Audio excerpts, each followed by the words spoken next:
हाँ, एक बार जरा जिक्र लगाओ, प्रेम से बोलिए श्री सद्गुरु। कल से 2 बार आदमी आज हैं, आवाज़ हो गई कम में तो हुआ, आवाज़ 2 बार कीजिएगा तब ना। संत के जयकार में जी नहीं चलाना चाहिए। कि भगवान शिव भी गए संत कुंभज के पास, भगवान राम भी संत की बड़ाई किए हैं, भगवान कृष्ण भी संत के पास गए हैं। इसलिए संत की महिमा अपार है, कहने से बाहर है। भगवान राम तो अपने से विशेष बता दिए हैं शिवड़ी मैया के पास। कहने का भाव है, हाथी का पाँव मोटा होता है और हाथी के पद चिन्ह के अंदर सभी जीवों का पद चिन्ह समा जाता है। उसी तरह से ऐसे महापुरुष के जयकार मनाने में सबों का जयकार, सबों की भक्ति हो जाती है कि कोई बचता ही नहीं है। इसलिए जरा एक बार आलस को छोड़ करके, हृदय को खोल करके अब जरा जयकार लगा बोलिए प्रेम से श्री सद्गुरु, श्री सद्गुरु। पीछे से कुछ कसर रख लिए हैं, कसर भी ससर जाए। एक बार और लगाइए, बोलिए प्रेम से श्री सद्गुरु। मंगल मूर्ति सद्गुरु मिलवै सर्वाधार,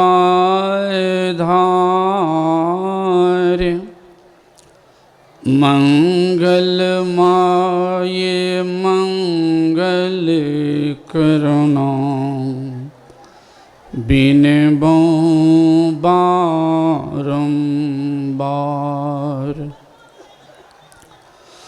धन्य धन्य सद्गुरु सुखदेव, महिमा कही न जाय। जो कछु कहूँ तुम्हारी कृपा, मोते कछु न बसाय। जो कछु कहूँ तुम्हारी कृपा, मोते कछु न बसाय। बोलिए प्रेम से श्री सद्गुरु। इस पवित्र स्थल पर अखिल भारतीय के शुभ अवसर पर इस नवगछिया ग्राम में पधारे हुए मंच पर एवं पंडाल में भी सभी गुरुजनों को मेरा नमन। सम्माननीय साधु समाज, परम आदरणीय धर्म प्रेमी सज्जनों, पूजनीय माताओं एवं भक्तिमती धर्मशीला बहनों, अभी हम लोग इस शुभ अवसर पर पाठ में भी प्रवचन में भी सुन चुके हैं पूज्य बाबा लोगों के मुखारबिंद से कि अभी का प्रसंग है ईश्वर का स्वरूप और उनकी प्राप्ति। कोई कह दे कि बाबा लोग कहते हैं ईश्वर के स्वरूप को जानो और उनकी भक्ति करो, तो ईश्वर स्वरूप को काहे जाने, उनकी भक्ति काहे करें, जानने के प्रयत्न क्यों करें हम। तो किसी एक बच्चे से पूछे कि तुम पढ़ते क्यों हो, अब मास्टर साहब से पूछे कि आप पढ़ाते क्यों हैं, अब किसान से पूछे आप खेती क्यों करते हैं, अब दुकानदार से पूछे आप दुकानदारी क्यों करते हैं, या व्यापारी से व्यापारी क्यों धने क्यों, पदे क्यों, प्रतिष्ठे क्यों, पुत्रे क्यों, जमीनें क्यों, मकाने क्यों, गाड़िए क्यों, सबको निचोड़िएगा तो एक ही उत्तर आता है, एक ही उत्तर।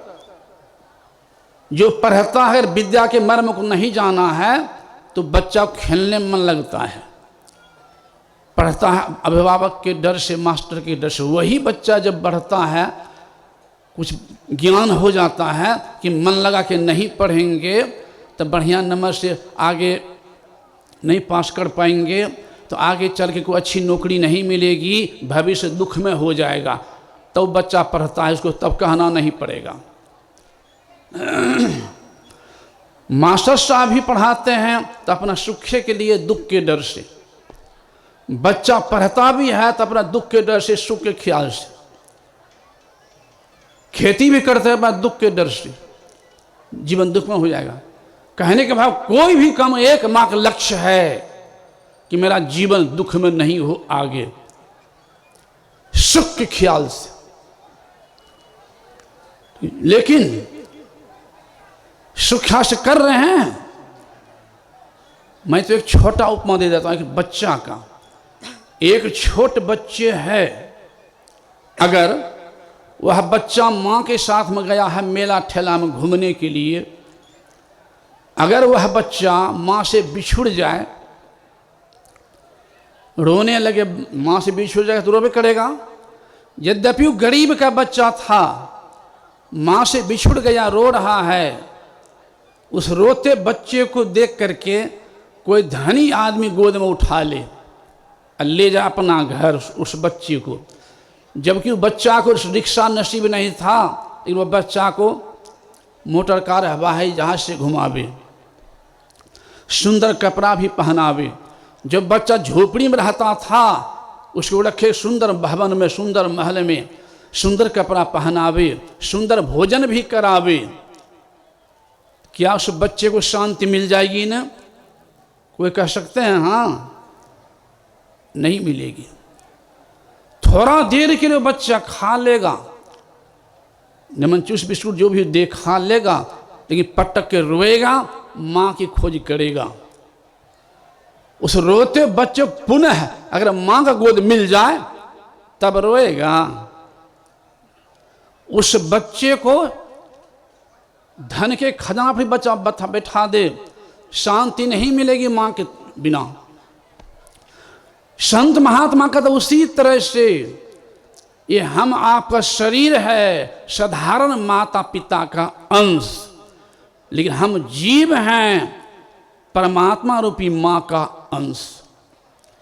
जिस तरह से उस बच्चे को सोना के महल में बैठा देने पर शांति नहीं मिलेगी, उसी तरह से हम मानव को पूरे धरती के मालिक बना देने पर भी जब तक कि परमात्मा ने मां गोद नहीं मिले, जीव को शांति मिलने वाली नहीं है। हुआ नहीं, गुरुदेव के लिए हुआ नहीं, होता नहीं और होनहारा है नहीं।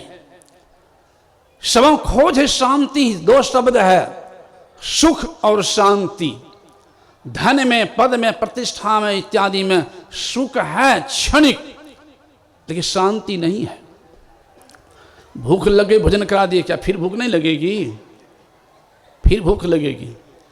कहने के भाव संसार के पदार्थों जो सुख है वह क्षणिक, लेकिन संतों ने कहा जो आत्म तत्व को जान लेते हैं, परमात्मा तत्व को जान लेते हैं, प्रभु अपने को मिला लेते हैं, परमात्मा की गोद अपने को पहुंचा लेते हैं, उन्हें परम शांति की प्राप्ति होती है। उन्हीं को कहते हैं संत सदगुरु। अभी आप सुन रहे थे ना, ये संत मत का सत्संग है, सुन चुके हैं। संत मत से कोई खास मत नहीं है। अगर हमारे आराध्य चाहते या हम लोग चाहेंगे तो बढ़िया से चल सकता था, में ही मत, लेकिन गुरुदेव नहीं रखा में ही मत, संत मत। संत मत क्यों? आदिकाल संत हुए हैं, जो भी हो गए संत। कबीर साहब तो भैंसा से भी पढ़वा दिए थे, ऐसे महान हुए। जो पहुंचे से कही गए, तीन के एक के बात सब सयाने एक मत, तीन की एक ही जात। चाहे किसी देश के हो, किसी वेश के हो, किसी जाति के हो, कोई संप्रदाय के हो, जो आप तत्व को जान लेते हैं, परमात्मा तत्व को जान लेते हैं, मृत्यु विजय प्राप्त कर लेते हैं, उसे कहते हैं संत। चाहे कोई हो। तो और सब संत की बातों कहता हूं किताब पढ़ करके।